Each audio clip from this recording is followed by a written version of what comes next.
Warning. This is an allegedly true historical tale, and it's one that is grisly beyond belief. I spare you no details because stories such as these force us to face the fact that when we venture into the wilderness, we are no longer at the top of the food chain. Viewer discretion is absolutely advised.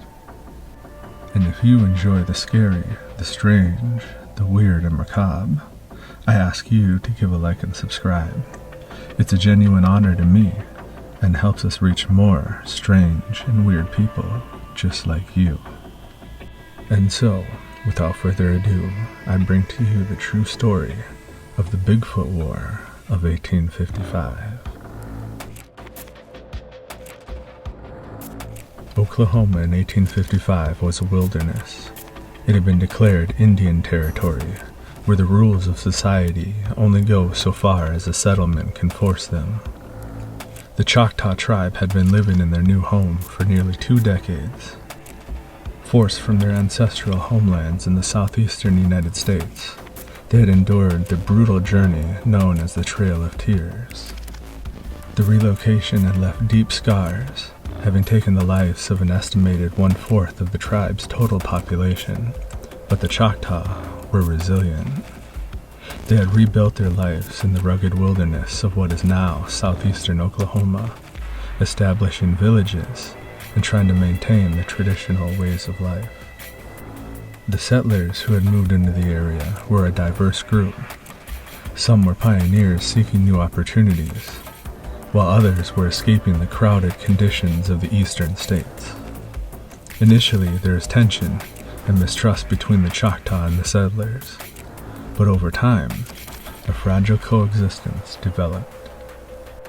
They shared the land and its resources, and often worked together to survive the harsh conditions living on the frontier.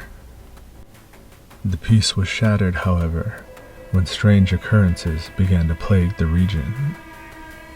It started with small things: vegetables disappearing from gardens, chickens vanishing from coops.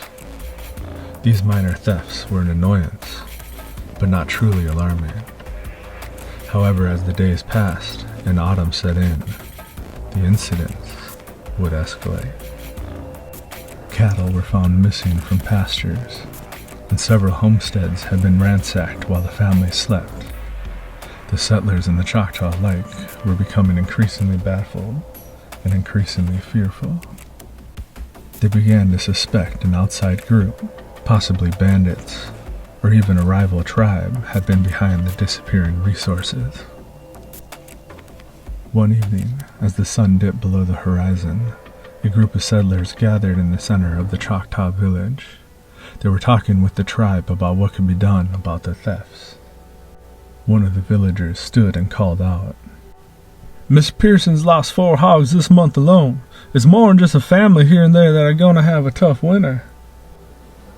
The elders and women murmured together amongst themselves as the reality of starvation this winter finally set in. "We can't allow some grizzly be taking our livelihood out here. Somebody's going to have to put it down," another man cried out. A Choctaw elder named Nita sat by the fire, her face etched with worry. She stared into the flames and listened to the men argue over whether it was the work of grizzly bears or mountain lions. But she knew. "Listen, men, this is not the work of animals." Her voice trembled as she rose to her feet. "Something much more dark and much more sinister is happening here." The men paused for a moment and looked around. Her grandson Cheeto nodded in agreement. "Bandits! We must find out who's behind this before more harm comes to our people." The crowd erupted into chaos, a discussion of bandit attacks and outlaws. Joshua LaFleur, a former cavalryman and a well-respected leader within the tribe, watched and listened to the elders' debate. He was lost in their concern until he felt a tugging at his arm. "Uncle Joshy, are there really bandits coming to attack the village?" It was Quinta, his younger brother's daughter. She wore the same purple dress every night, one he had given her years ago before leaving to fight with the cavalry. Her hair was pulled into 2 thick braids that ran down each side of her head and trailed to her waist. The amber flickering of the fires highlighted the fear in her eyes. "Noho ishki ibitek, chihuloli." I love you, and the bandits would have to kill me before I let anything ever happen to you. Chihulo Lilexi, I love you, Uncle. I hope the bandits don't get us. I love you too, Uncle, she said, as she threw her arms up and around his neck. Joshua's brother fell ill the winter Quinto was born, and Joshua held a deep responsibility for her and her mother, Panola. He was the closest thing to a father she had ever known, and the thought of someone dangerous coming into the village was too much for him to ignore. The final straw came when children began to disappear. The first was a young Choctaw boy, Nashoba. He was last seen playing near the edge of the village along a wood line. Men from the tribe combed the forest, finding trails of broken sticks and depressions in the earth, places where the bandits had laid in wait, no doubt, watching the village. Next was the settler's 7-year-old daughter. She had vanished from her bed in the dead of night. The girl's mother had gone to wake her, only to find her bed torn apart and traces of blood left on her quilt and pillow. Panic spread through the communities, and whispers of bandits, wild animals, or even vengeful tribes grew louder. The fear was palpable, and the once peaceful nights were now filled with the anxious cries of parents and the restless patrols of worried men. In response to the growing crisis, a meeting was called between the leaders of the Choctaw and the settlers. Men, women, sobbing mothers, and silent fathers all gathered in the village center. Tears and cries swept through the women like waves coming onto a beach, while the men talked only of vengeance. Joshua Lafleur had a reputation for bravery and tactical brilliance. He stepped forward and volunteered to lead the effort. Lafleur was a man of mixed heritage, his mother a Choctaw, and his father a Frenchman from Louisiana. He had earned and commanded respect from both communities. Indeed, many of the Choctaw, and even several of the surrounding farmers, had served with him, and had seen firsthand the bravery he was capable of. His piercing brown eyes and stern demeanor spoke of a man who had seen much and feared little. Lafleur stood before the gathered crowd. His voice was steady and resonated with authority. "We cannot allow these crimes to continue. We must form a patrol to investigate and bring those responsible to justice." The crowd grew restless as men began to touch their pistols. It was time for action, and several immediately stood to volunteer. Amos Tubi was among the volunteers. He looked over at his 6 sons, and with a nod, they all stood together. The Tubi boys all stood between 6.5 and 7 feet tall, and they were renowned for their prowess in battle, and made up the backbone of the local Choctaw light horsemen, skilled riders and sharpshooters who had earned a reputation for their incredible mounted skills during combat. Because of their sheer size, the Tubi boys were often called to settle quarrels within the tribe, and even among local settlers. Amos leaned in and put his hand onto Joshua's shoulder. "You know I would follow you into hell itself, Joshua. My sons and I have pledged ourselves to keeping the people safe. We'll ride with you, and we'll put a stop to this madness. Amos, your family's skills will be invaluable during this mission," he said, clasping Tubi's hand. "I'll be honored to ride with you, my friend." Hamas nodded and took his hand. His expression lowered into a grimace. My boys and I will do whatever it takes to protect our people. It was still dark when the patrol woke to gather. Each had come armed and ready to ride. Joshua adjusted the cinch of his horse's saddle and listened to the men talk. They were excited to finally confront the cowards behind the spreading fear. Men, listen to me. Elder Pushmataha approached the group. He was named for his grandfather who fought in the revolution and represented the tribe to the United States. You are setting out on a dangerous journey, but it is a righteous one. Screams erupted, cutting him off. Joshua! It was Panola. Her voice cracked and shuddered as she cried out through the night. I'm Lucy.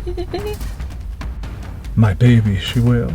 Joshua ran to her and caught her as she fell into his arms, trembling. My baby's gone, Joshua. They took my baby, Joshua. The village erupted into chaos. Women screamed at the patrol to find the bandits and make them pay. Two of the Tubi boys ran to Panola's chuka, her hut, and began combing the ground. Joshua held Panola. Her body shuddered as she sobbed. His eyes blazed with fury and his blood went cold. A hatred like nothing he had felt before came over him, and his heart felt as though it would tear itself from his very chest. His mind pored over the last night. How could they have come into the village? Men had been walking throughout the night on patrol. The youngest Tubi boy, Robert, was shouting. He had found where they had entered the village. A single piece of purple cloth hung on a branch and confirmed the worst. The quinta had been taken. Joshua's breath came in ragged, short rasps as he held Panola. His mind raced as a rage filled him, and his only thoughts were no longer about the patrol or encountering bandits, but about finding and rescuing his little girl. I'm going to find her, Panola. I'll find her, and I'll make them pay. As they set out into the wilderness, the air was thick with tension and the promise of a confrontation.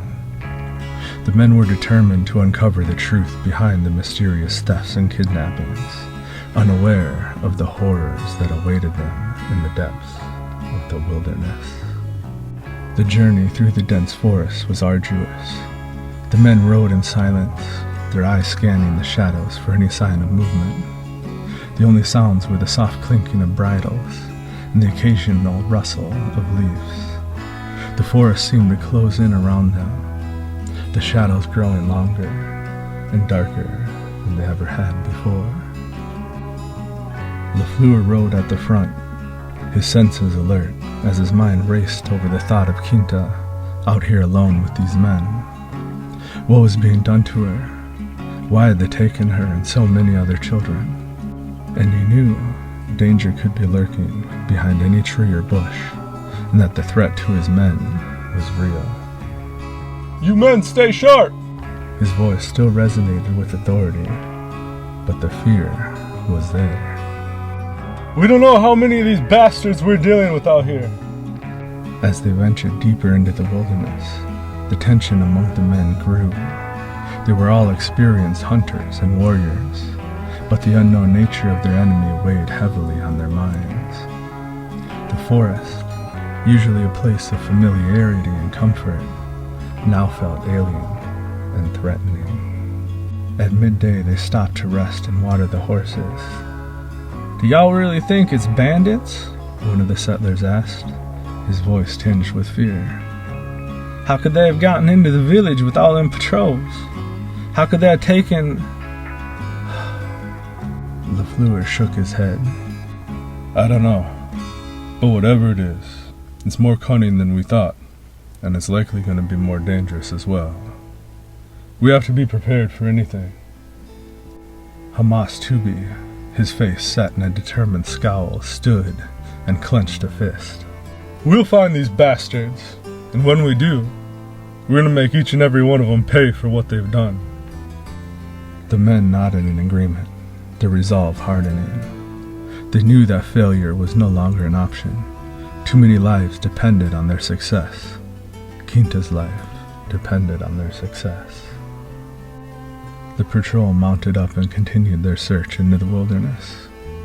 The air grew colder, and an eerie silence settled over the woods.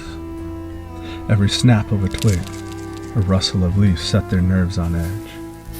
The sun began to set, and shadows stretched across the forest floor as LaFleur led them deeper into the forest, following a trail of broken branches and disturbed underbrush, kicked over stones, and strange depressions and tracks.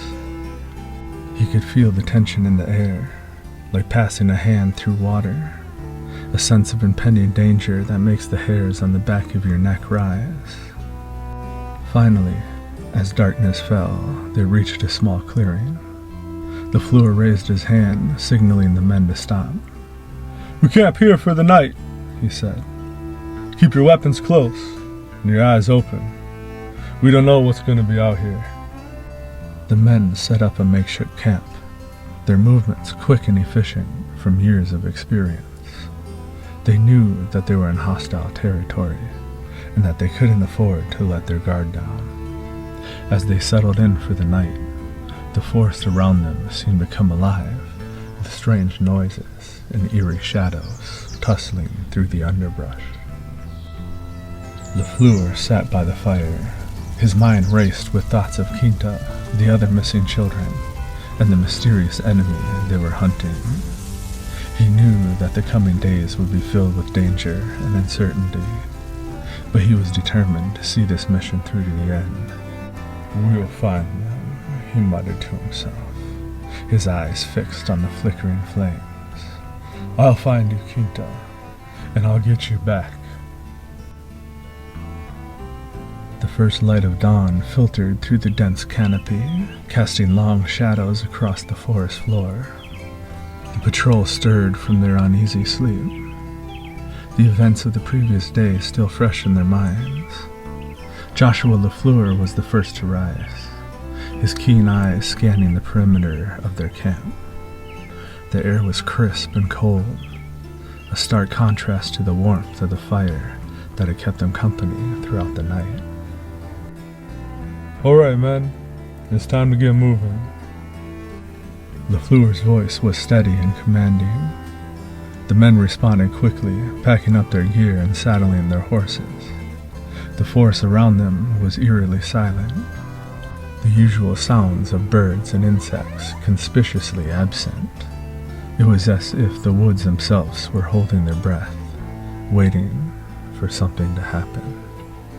Amos Tubi and his 6 sons moved with practiced efficiency, their towering figures casting long shadows in the early morning light.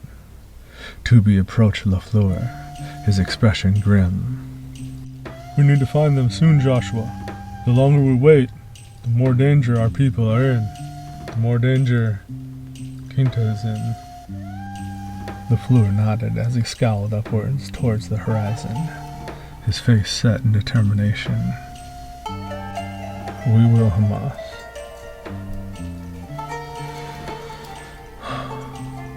"Let's move out." The patrol set off, their horses moving at a steady pace through the dense underbrush. The forest seemed to close in around them, and even as the sun drew higher, the forest itself seemed to grow darker with every step they took further into it. The tension among the men was palpable. Each one was acutely aware of the dangers that lurked in the shadows. Bandits or slavers wouldn't waste time trying to talk. It would be a gunfight, and the men knew it would likely start before the posse realized they had ventured too far into trouble. It was mid-morning when they reached the Clover River, a narrow, winding stream that cut its way through the forest. The men dismounted, leading their horses to the water's edge to drink. LaFleur knelt by the river, his eyes scanning the opposite bank. Something felt off, a prickling at the back of his neck that he couldn't shake. "Look!" One of the men called out, pointing to a cluster of rocks near the water's edge. LaFleur and Hamas approached, their eyes widening in horror at the sight before them. Scattered among the rocks were the remains of several bodies, their flesh torn and mangled as if they had been consumed by some ravenous beast. Flesh and gore hung from branches thrown high into the trees, as if to mark the entrance to the hell they were searching for. "Dear God!" Hamas's face was pale and his voice stammered. "What the hell could have done this?" LaFleur shook his head. His mind raced over the sort of horror he had never witnessed before.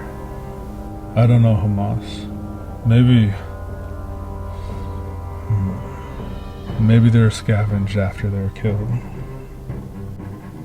The men gathered around, their expressions a mix of fear and anger. They knew that they were dealing with something far more dangerous than mere bandits. The forest, once a place of familiarity and comfort, now felt alien and threatening. "We need to keep moving," LaFleur said, his voice steady. "Stay alert. Keep your weapons ready. We don't know what we're up against out here yet." The patrol continued their search with a heavy anticipation. Each step seemed to echo away from them and into the forest. The tension among the men grew.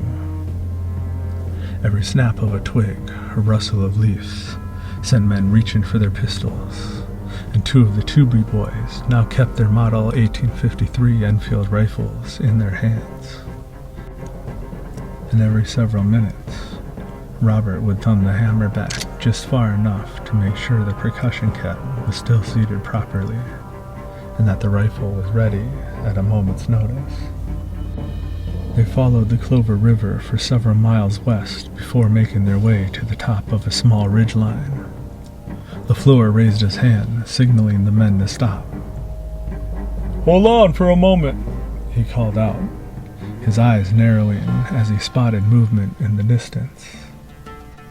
In a small clearing about 500 yards away and at the bottom of the ridge, they could see a group of figures moving slowly, their shapes indistinct through all the brush and trees. "Bandits," one of the men whispered, his voice tinged with fear. LaFleur took out a small spyglass and looked. "I think that's them. I think we found them, men. We'll move down here and come around on them from the north. Stay close. Be ready for anything." The patrol moved cautiously, their eyes fixed on the figures ahead. As they descended into the valley, they found a trail pressed deep into the earth. Hamas leaned over towards Joshua and pointed at the tracks. "This leads right to the clearing. Must be a whole mess of them boys coming and going through here." They followed the trail along the bottom of the ridgeline, drawing closer to the clearing. The overwhelming stench of rot filled the air, causing several of the men to gag. Horses snorted and stamped, their unease mirroring that of their riders. 2 horses were so badly spooked they refused to move and threw a settler and one of the Choctaw to the ground. LaFleur raised his hand again, this time keeping the other on the hilt of his sword. "Stay here. I'll go look ahead and see what we're dealing with." But Hamas stepped forward, his expression resolute. "My boys and we're coming with you, Joshua." The men pushed their horses timidly up the last of the trail before coming into the clearing, their eyes fixed on the figures ahead. As they approached, the full horror of the scene came into view. In the center of the clearing was an earthen mound, logs from dead trees piled with dirt. The mound looked almost black, the ground wet and stained. Its surface was littered with the mangled and consumed bodies of the missing children. The sight was enough to make even the most hardened warrior's blood run cold. Two massive, ape-like creatures were crouching atop the mound, their fur matted with blood and gore. The creatures were unlike anything LaFleur or Tubby had ever seen. Their eyes reflected the sun, almost glowing with a malevolent intelligence. One of the beasts pushed the other and turned away, pulling something from his companion. It was a body that tumbled over, covered in tattered and bloodied purple cloth. The monster lifted the child up towards its mouth. Joshua's mind couldn't reconcile with what he was seeing. His body went numb, and his eyes blazed with fury.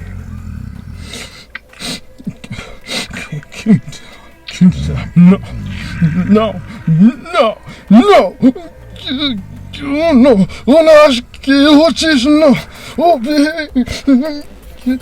I'll kill you, his voice cried out and cracked. He spurred his horse into a charge, drawing his pistol and cavalry saber. His eyes were wild, and dirt flew into the air behind him. The Tubies raised their rifles, but couldn't get a clear shot past LaFleur. Joshua's first pistol shot struck the creature in the arm. It dropped Quinta and whirled around with its eyes locked onto Joshua's charge. As the second bullet passed the creature's head, it used its arms to hurl itself up into a run, pounding twice on its chest with a thud that echoed across the clearing. Joshua raised his sword, ready to end the monster, but it came at him too quickly. Its arm flew out to the side with a wild haymaker. The other men couldn't see if it had grabbed the horse by the jaw or simply struck it, but the effect was the same. The horse collapsed, sending Joshua to the ground. In an instant, the beast was atop the horse, raising its hands high above its head before pounding down onto it. The force caved in the horse's ribs and jerked its head into the air with a red mist spurting from the nostrils. Joshua regained his footing and fired again, this time into the creature's side. It reared back in pain before turning to meet his gaze. Joshua's saber flashed in the sun as he brought it down. The second beast, startled by the commotion, leapt to the bottom of the mound before running at Joshua. Two of the Tubby sons fired, but missed, and in an instant the creature was behind LaFleur. It grabbed Joshua by the head and wrenched itself in a circle, sending Joshua's body to the ground and separating it from his head. The beast crushed, snarled, and mauled wildly at Joshua's head as the Tubby men opened fire. The .57 caliber rifle balls tore through the monster that had taken Joshua's life, sending blood jutting into the air. It fell back onto the ground, reeling from its wounds as its growls became more curdled and muffled. The other, seeing its companion fall, turned to flee. It scrambled across the carnage that was the mound as the men kept firing. One rifle bullet struck it low in the back and caused it to fall. It pulled itself with its arms while Robert Tubby dismounted his horse and ran after it. The creature snarled with deep guttural sounds as it drug itself along. Robert neared and raised his pistol, firing the last 2 rounds into the creature's back. The beast toppled over, swinging its arms wildly at Robert, but his bloodlust was too much. Without thought, he drew a knife and punched it deep into the monster's neck. Sputtering growls rang out as Robert backed away. His blade had done the damage it needed to. He watched as the beast's life left its eyes, feeling little relief or comfort in the monster's death. The patrol stood in the clearing, their breaths coming in ragged gasps. The sight of the dead children and the monstrous creatures had torn their hearts beyond what any bandit encounter could have. Hamas knelt by LaFleur's body, his heart heavy with grief. We need to bury them. All of them. They deserve that much. The men nodded, their faces grim. Together they began the somber task of burying the remains of 18 children and 3 women. The men were mostly silent with the weight of what they had witnessed. Each was given a proper burial at the edge of the clearing, the circle of graves marked with simple tree branch crosses. When they had finished, the men turned their attention to Lafleur. They dug one last grave at the center of the rest. In it they laid Joshua, a place of honor among the dead. Robert slowly lowered Quinta next to him, placing her hand over Joshua's heart. Hamas stood by the grave, his eyes filled with tears. "He was a good man. He deserved better than this. She pasa la chiki nakfi." Until we meet again.